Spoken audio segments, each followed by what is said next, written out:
Hey there, this is Mark, and this is Fierce Encouragement. I'm getting back into doing some more video sessions and being live, not live on YouTube, but being here on YouTube. And for those of you that are listening in on your favorite podcast platform, really appreciate you being here. It's been a tough week of creating, and maybe I could even go back. It's been a tough month of creating. And as I sat down to think about what I wanted to talk about this week, I guess I wanted to talk about that permission that we give ourselves to create and maybe have it be a little wobbly or maybe have it feel off balance and like it's something that isn't our best work. And so as I say that, I feel the nerves coming over me a little bit and thinking about, oh, what do I want to give these guys? What am I trying to do today? And maybe, just maybe, that's part of the issue or the problem, at least for me. So hear me out. There's six commitments that I go through with my clients when I connect with them or even having conversations with people that might be interested in getting some help on their work or in their own life projects. And if you haven't heard of these before, they're kind of straightforward and they make sense, but it's almost like one of those things we name and we're like, oh, yeah, I've had that thought too. But the six commitments are number one, be coachable. Number two, focus on the positive. Number three, we want to show up to the sessions on time and with a good focus during that time. So maybe not driving or being preoccupied. Number four is to talk or to use the now state, like the current state. Number five is to make a commitment to an action, have some specific steps you're going to make. And the final commitment, number six, is that follow up, that accountability, that reinforcement of what we're working on or committing to. So those are the six commitments I use with my clients and my engagements. And sometimes they're spoken out loud, and other times they're just brought up again in sessions, right? If people have a difficult time staying in the now. That's one of the biggest areas that I was just talking about, right? Getting pulled into the emotions. I think it's good to speak to these commitments because we can check these against ourselves. So listen to me on this. My coach often challenges us in our group coaching sessions to take the time to coach yourself. So if you're out there and looking for some support and some help and maybe feeling a little off balance or having a tough start to the year, or maybe you just want to level up, but you can't quite afford, going and asking for help and paying for things. Well, take this as a practice for yourself. Coach yourself. Get a notepad or some place that's just for you where you can spend 10 to 20 minutes just coaching yourself, writing to yourself. This isn't for anybody else's eyes, just for you.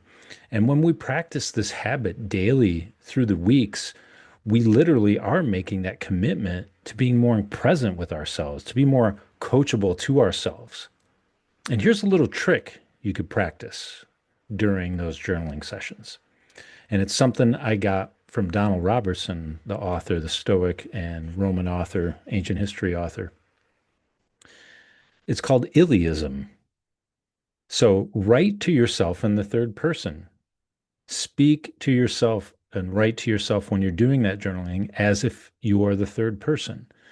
When we talk to ourselves in the third person, it actually activates some different areas in our brain and in our thinking that can help us maybe approach a problem or get more creative or stop catastrophizing as much. We start to see ourselves a little more objectively and talk to ourselves a little more objectively. So, yeah, check that out. Be coachable. Make that first commitment to yourself and use the practice of journaling and coaching yourself in your journal. And then bonus points if you use iliism. Write to yourself in the third person. The second commitment's kind of straightforward, right? Focus on the positive, remain positive. bring, that better attitude to the meeting.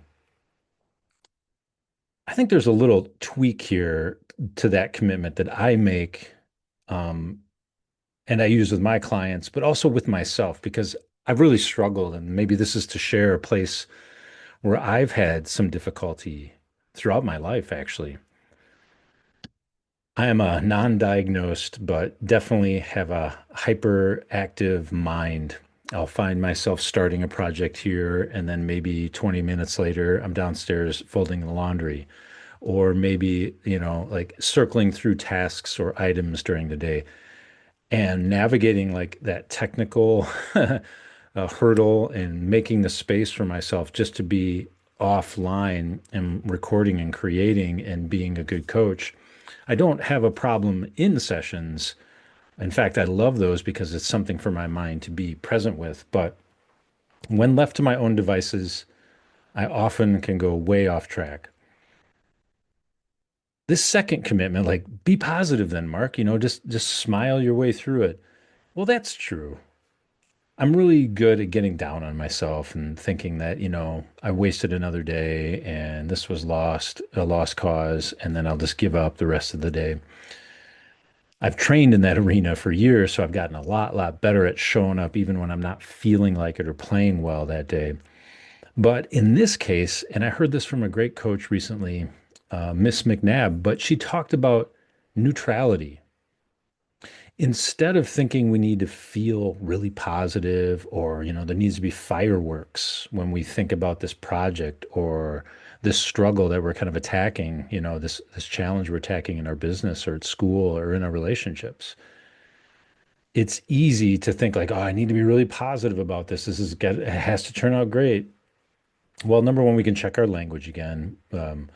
But the best thing to do here from Coach McNabb was talking about just be neutral.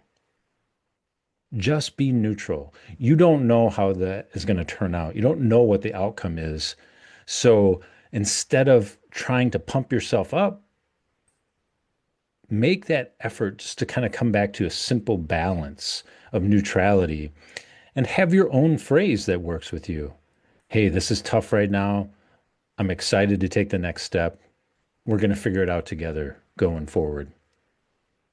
And use your faith or use your visualization if you want to in those moments of how you are showing up, how you made progress even this morning, or how you've done well over the past week or the past month or two. Remember those moments of mastery and then come back to that just neutrality and take that next step. Now, what needs to be done? And have that focus. So instead of being Pollyannish or think we need to have everything rainbows and candy canes, try to be positive, but you can also use a healthy, neutral mindset here as well. The third commitment is that idea of showing up on time, showing up to your sessions on time, and showing up to your life on time, I guess. I'm sure I could talk with other coaches and even people, thinking of my years in the corporate world. When people showed up to meetings late, you knew the people that were going to do that, right? Obviously, it wasn't a polite thing to do. And in that corporate world, it can kind of get you in trouble oftentimes, depending on who you are. But I think the thing that I was landing on here and something that we can practice in that sense of coaching ourselves and committing to ourselves with these first three of the six commitments is ask yourself, how do you show up? Are you on time or even a couple minutes early? Is that a priority for you? Because oftentimes, how we do one thing is how we do a lot of the things in our life. My dad was in the army and he always talked about make your bed right away in the morning. Make your bed in the morning because then the rest of the day you started that day well and you will finish more projects and put the finishing touches on the things that need to be completed that day. And maybe it's as simple as getting better with your calendar hygiene. I have a new client, a very successful person actually, and they're doing a great job building up their business and doing some studying at the same time. and doing some creative projects. But one thing we've worked on in the first two sessions is realizing the power of our calendar. Oftentimes people they'll buy the apps and, put a lot of money and invest a lot of time into learning something new. But honestly, the most powerful thing that I've done over the past 10 plus years of my life is get better at time boxing and honoring my calendar. That doesn't mean it's always perfect and I'm always doing the right things, but it does mean using our calendar to serve us instead of to get to Wednesday or Thursday or even the end of the week and be like, what the heck did I get done this week? I'm sure we all been there. So honestly, taking that time to invest in your calendar, even if it's just boxing out 20 minutes a day, you want to work on a creative project or something dear to you. Maybe it's learning the guitar. Maybe it's committing to a little bit of family time and making sure you invest in your loved ones and your family or even your friends. And maybe it's that journaling practice we talked about, coaching yourself, talking to yourself in the third person, like you are successful, that you can do it. And then, of course, bringing in that positive voice, or even just coming back to neutrality, sending that intention out to the universe. Hey, this is hard right now. I know I'm going to power through it. I need your help. Say your prayers, sending out that intention. And finally, of course, showing up for yourself on time. And, I got my hand raised for those of you not watching. It's been tough getting started in this first year or first month of the year. Um, I found a lot of stop starts and hesitation coming up. So instead of beating myself up, I'm choosing to honor my time blocks and really get focused in on what I'm doing on my calendar and especially working that journal, that coaching myself and staying positive.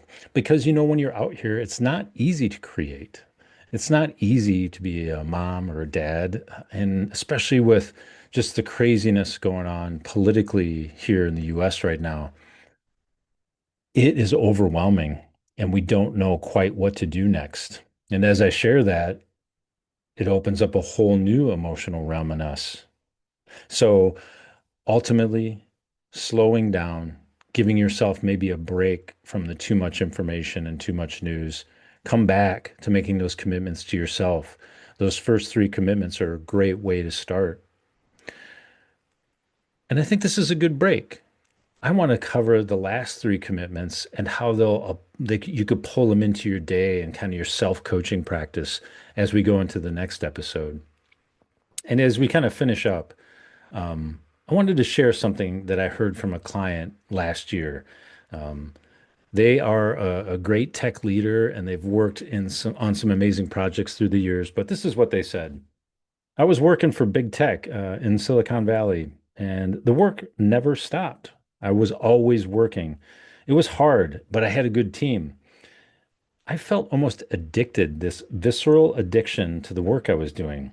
There was a deep satisfaction and this twofold emotion. I loved it, and I also hated it. I loved what I was doing, and I was bound up by it. I don't think this is a unique problem. And if this is something that you're struggling with, especially people who work in tech and management and IT, or you're taking on a new role, I've seen this and I've helped people like this client take those steps towards more personal balance, towards grounding themselves and creating positive boundaries in their life, and actually making movement and taking steps in their career and in their relationships that they couldn't have foreseen. So if that's something you're interested in, check the link in the show notes or reach out to me somehow. I'd love to connect with you. But I thank you for listening. This has been Fierce Encouragement. Thank you for watching if you're here watching. And I hope you have a great day, a great week.